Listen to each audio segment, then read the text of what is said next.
छत्तीसगढ़ के जगदलपुर में युवती से सामूहिक दुष्कर्म मामले में पुलिस ने 12 घंटे में 5 आरोपियों को गिरफ्तार कर लिया है। पकड़े गए आरोपियों में एक नाबालिग भी शामिल है। वहीं 2 आरोपियों की तलाश अभी पुलिस कर रही है। युवती से 7 लड़कों ने शनिवार रात सामूहिक दुष्कर्म किया था।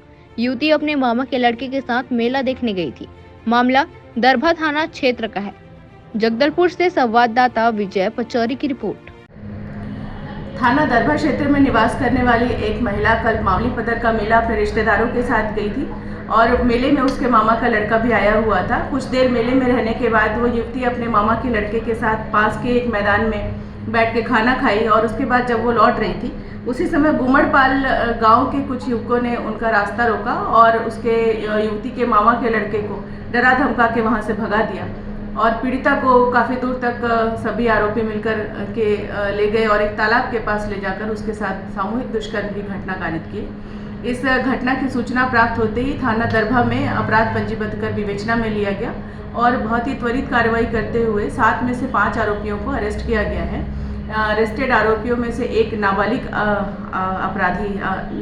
बालक है।